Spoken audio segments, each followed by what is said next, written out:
Hi guys, இனி நம்ம பார்க்க போறது டீச் யூ லெசன்ல இருக்கிற எபிசோட் 4 தான் இந்த வீடியோல பார்க்க போறோம். வாங்க நம்ம ஸ்ட்ரைட்டா வீடியோக்குள்ள போயிடலாம். படத்தோட ஸ்டார்டிங்கே ஒரு நியூஸ் சேனலை காட்டுறாங்க. அதுல என்ன சொல்றாங்கன்னா, ஒரு பெண் ஆசிரியர் கொலையை பத்தி உங்க எல்லாத்துக்குமே தெரியும். அது ERPBயோட தலைவரோட பொண்ணு. அது மட்டும் இல்லாம அந்த டீச்சரோட ஹஸ்பண்ட் தான் ERPBல இருக்கிற ஒரு ஆபீசர்.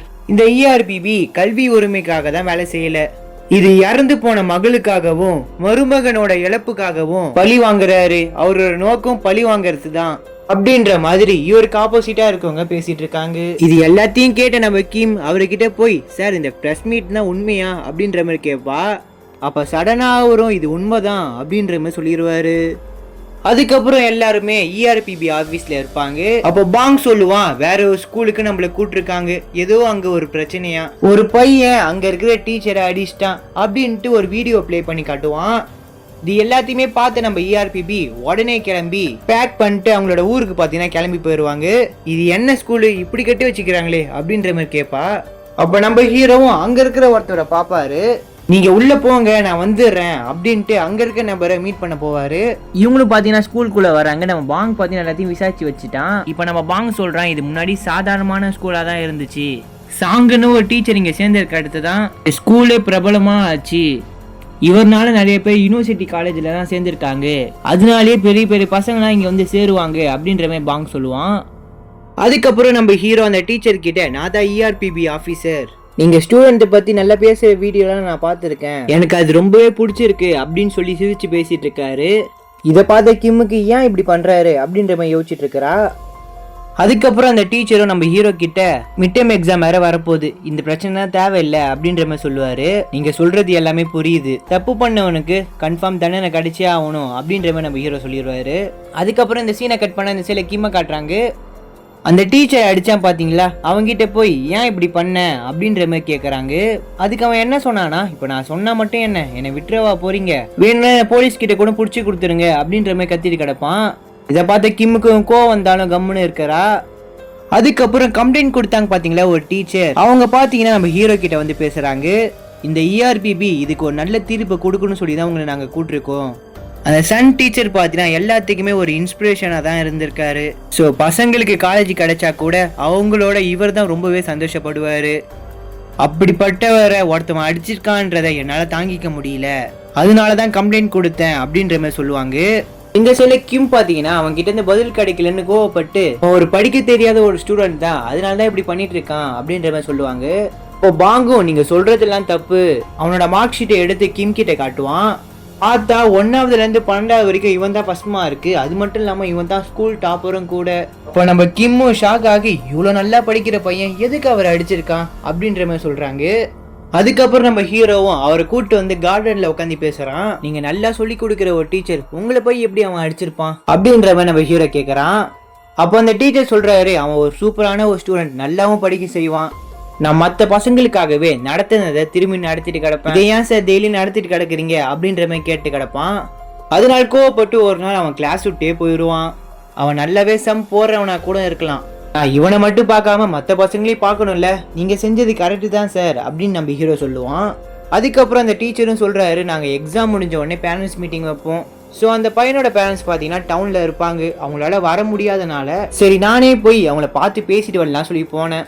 பார்த்தா கஸ்டமரை சமாளிக்கவே கரெக்டா இருக்குது, அதனால நானும் அந்த இடத்த விட்டு கிளம்பி வந்துட்டேன் அப்படின்ற மாதிரி சொல்லுவாரு. அப்படியே இந்த சைட்ல அந்த ஸ்டூடெண்ட்டை காட்டுறாங்க. நம்ம கிம் கேட்கறா, இவ்வளவு நல்லா படிக்கிற, எதுக்கு அவர் அடிச்ச, உன்னோட லைஃபே போயிடும் தெரியுமா அப்படின்ற மாதிரி கேட்பா. அதுக்கு திரும்ப அவனும் திமிராதான் பேசுவான். அதுக்கு கிம்மும், உங்க அப்பா அம்மா கிட்ட போய் நான் சொல்லிடுவேன் அப்படின்ற மாதிரி மிரட்டுவா. அதுக்கு அவன் பயந்துகிட்டே நடந்தது எல்லாத்தையுமே சொல்றான். அங்க இருக்கிற ஒரு மேம் என்ன சொல்றாங்கன்னா, இந்த மாசமே முடிய போகுது, நீங்க ஏன் டியூஷன் பீஸை கட்டல அப்படின்ற மாதிரி கேட்பாங்க. இவனும் இவங்களோட கடைக்கு போய் பார்ப்பான். கடை பார்த்தீங்கன்னா மூடிட்டு இருக்கும். இது எல்லாமே அந்த சார் வந்துட்டு போனதுல இருந்து தான் இந்த கடையை மூட சொல்லி ஆர்டர் வந்திருக்கு. கஷ்டத்துல இருந்தாலும் எனக்காக பிரைவேட் டியூட்டோரியலுக்கு அனுப்பி விட்டாங்க.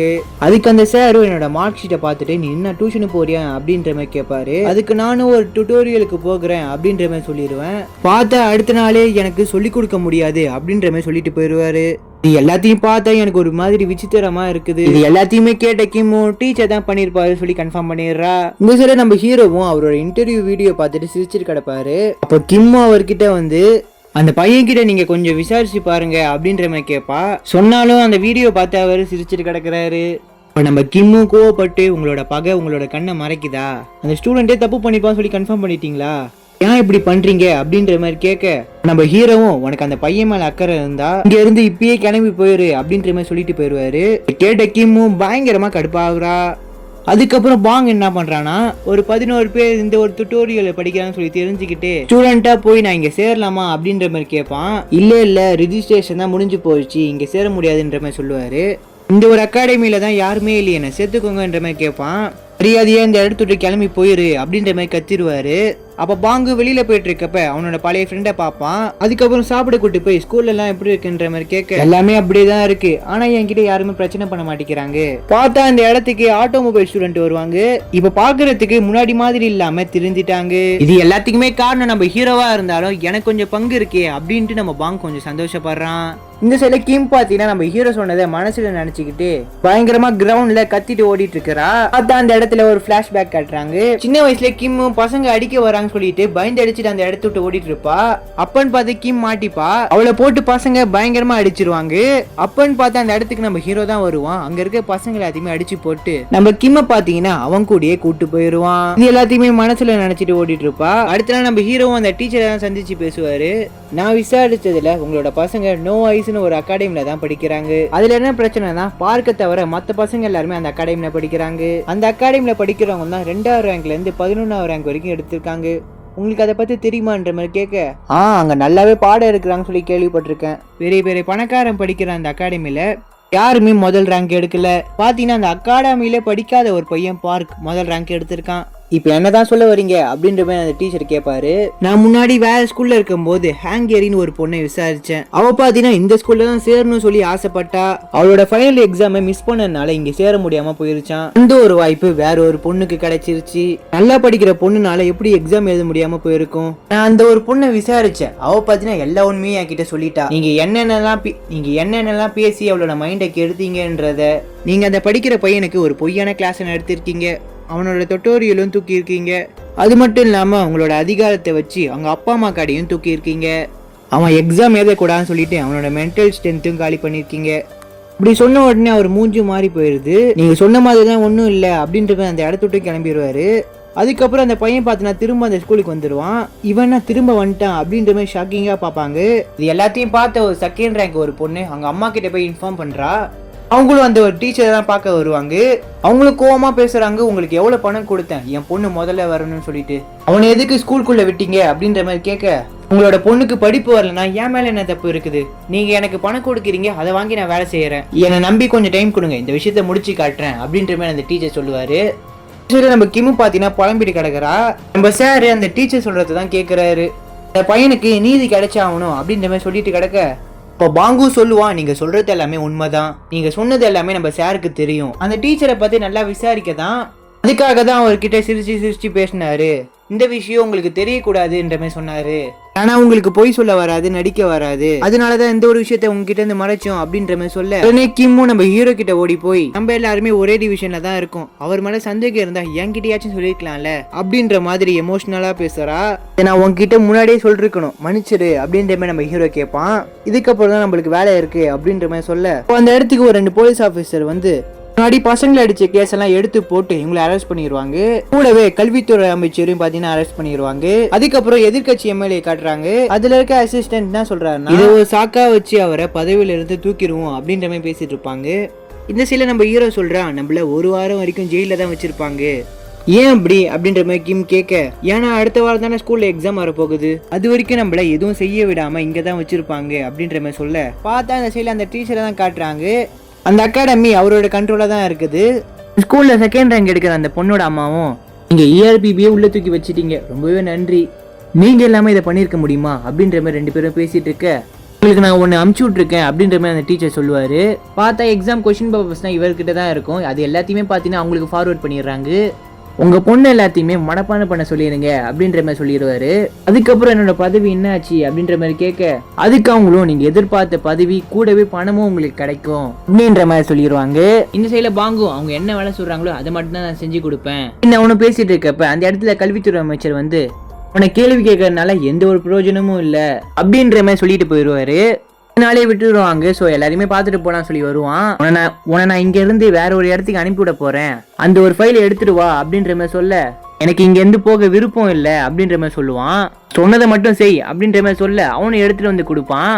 அதுல நம்ம ஹீரோவும் கல்வித்துறை அமைச்சரும் பாத்தீங்கன்னா சைன் போட்டு அவன் கிட்ட கொடுத்துருவாரு. அதுக்கப்புறம் அவனும் பாத்தீங்கன்னா அந்த இடத்த விட்டு கிளம்பிடுவான். ஸோ அதுக்கப்புறம் ஒரு வாரம் கழிச்சு அந்த ஸ்கூல்ல இப்போ எக்ஸாம் நடக்குது. இருக்க பசங்க பாத்தீங்கன்னா எல்லாருமே எழுதிட்டு இருக்காங்க. அந்த படிக்கிற பையன்கிட்ட வந்து எக்ஸாமுக்கு ஆல் தி பெஸ்ட் அப்படின்ற மாதிரி அந்த டீச்சர் சொல்லுவாரு. அந்த பொண்ணுமே சொன்ன மாதிரி கொடுத்த கொஸ்டின் பேப்பரோட ஆன்சரை கையில எழுதிட்டு வந்துடுறா. அதை பார்த்து அந்த எக்ஸாமை ஈஸியா எழுதி முடிச்சிடுறா. அதுக்கப்புறம் கல்வித்துறை அமைச்சரும் ஸ்டேஷன்ல இருந்து வந்ததுக்கு அடுத்து ஒரு பொண்ணு இறந்ததுனாலதான் இப்படி ஒரு சட்டத்தை கொண்டு வந்து இப்படி பசங்களை டார்ச்சர் பண்ணிட்டு இருக்கீங்களா அப்படின்னு விசாரிக்க, சில இந்த டீச்சர் பாத்தீங்கன்னா எக்ஸாமுக்கு எல்லாத்தையுமே ரெடி பண்ணிட்டு இருக்க பாத்தீங்கன்னா அவர் ஏதோ ஒன்று நோட் பண்ணிட்டு அப்ப எக்ஸாம் எழுதிட்டு இருக்க ஹாலுக்கு வந்து எல்லாரோட பேப்பரும் இப்ப கொடுங்க அப்படின்ற மாதிரி கேட்பாரு. அந்த இடத்துக்கு நம்ம ஹீரோ வந்து பசங்க எக்ஸாம் எழுதிட்டோம், எதுக்கு நிறுத்துறீங்க அப்படின்ற மாதிரி கேட்க, அதுக்கு அந்த டீச்சர் பாத்தீங்கன்னா யாரோ எக்ஸாம் பேப்பரை மாத்தி வச்சிட்டாங்க, திரும்ப ரீ எக்ஸாம் கண்டக்ட் பண்ணும் அப்படின்ற மாதிரி சொல்றாரு. நாங்க போலீஸ் ஸ்டேஷன் லாக்அப்ல இருந்தோம், நாங்க எப்படி மாத்திருப்போம் அப்படின்ற மாதிரி சிரிப்பாரு. ஆக்சுவலி என்ன நடந்துச்சுன்னா, எல்லாரும் வாங்க இந்த இடத்த விட்டு போகணும்னு சொல்லி சைன் போட்டு கொடுத்துருப்பாங்க. ஆக்சுவலி அது அதுக்கு கிடையாது. அந்த பேப்பரை படிச்சு பாக்குறான், அந்த ஒரு ஸ்கூல்ல கொஸ்டின் பேப்பரை மாத்தணும் அப்படின்னு சொல்லி எழுதி போட்டிருப்பாங்க. அப்ப இவனும் நைட்டா வந்து அங்க இருக்க கொஸ்டின் பேப்பர் எல்லாத்தையுமே மாத்திட்டு போயிடுவான். ERPB ஏதோ தில்லுமுள்ளு பண்ணிருக்கீங்க சொல்லி தெளிவா தெரியுது, இப்பயே இந்த எக்ஸாமை நிறுத்துறேன் அப்படின்ற அந்த டீச்சர் சொல்ல, அந்த டீச்சரை பாத்தீங்கன்னா அடிச்சு வெளில தொத்திடுவாரு. அதுக்கப்புறம் மைக்ல பாத்தீங்கன்னா அனௌன்ஸ்மெண்ட் பண்றாரு, இதோட 2 எக்ஸாமோட ரிசல்ட் இப்ப நம்ம பார்க்க போகிறோம். இப்ப நம்ம கிம்மு டிவில வந்து அப்ப 2 கொஸ்டின் பேப்பர் காட்டுறாங்க. ஒன்னு ஒரிஜினல் கொஸ்டின் பேப்பர், இன்னொன்னு நாங்க உருவாக்கின கொஸ்டின் பேப்பர். அவ பாத்தீங்கன்னா ஒரிஜினல் கொஸ்டின் பேப்பரோட ஆன்சரை ஞாபகம் வச்சுட்டு வந்திருக்கா. நாங்க மாத்தின கொஸ்டின் பேப்பர் அவ எழுதும் போது எல்லா ஆன்சருமே தப்பா இருக்குது. ஆக்சுவலி நாங்க கொஸ்டின் பேப்பரை மாத்தல, அதுல இருக்க சாய்ஸை தான் மாத்திருக்கோம். இப்போ நம்ம ஹீரோ சொல்றான், உங்களால அந்த பணக்கார ஒரு பொண்ணு மாட்டிக்குது. இப்போ அந்த பொண்ணுமே கையில இருக்க ஆன்சரை அழிக்க பாப்பா. அப்ப அந்த இடத்துல நம்ம கிம் வந்து தடையத்தை அழைக்க விடாம தடுத்துருவா. அதுக்கப்புறம் அந்த டீச்சர் மேலதான் தப்புன்னு சொல்லி தெரிஞ்சுக்கிட்டு எல்லாருமே கத்த ஆரம்பிச்சிடுறாங்க. முன்னாடி நம்ம ஹீரோ தான் அந்த படிக்கிற பையன்கிட்ட போய், அவர் மேலதான் தப்பு இருக்குன்னு சொல்லி எனக்கு தெரியும், நீ போய் படி, இதை எல்லாத்தையும் நான் பாத்துக்கிறேன் அப்படின்ற மாதிரி சொல்லிடுவாரு. கப்பல்ல இருந்தது அவனும் ஸ்கூலுக்கு வர ஆரம்பிப்பான். இப்ப கல்வித்துறை அமைச்சரும் நியூஸ்ல சொல்லுவாரு, தப்பு பண்ணுங்க யாருமே இந்த ஊரை விட்டு போக கூடாது அப்படின்னு சொன்ன உடனே அந்த பொண்ணோட அம்மாவும் பயங்கரமா டென்ஷன் ஆகுறாங்க. கடைசியா வந்த வேலை முடிஞ்சிச்சுன்னு சொல்லி ஹீரோ எல்லாருமே கிளம்புறாங்க. அப்ப அந்த படிக்கிற பையன் வந்து, நீங்க பண்ண எல்லாத்துக்குமே ரொம்பவே நன்றி அப்படின்ற மாதிரி சொல்லிட்டு போயிடுவான். கடைசியில அந்த ஒரு டீச்சரும் பாத்தீங்கன்னா அரெஸ்ட் பண்ணிட்டு ஜெயில போட்டுருவாங்க.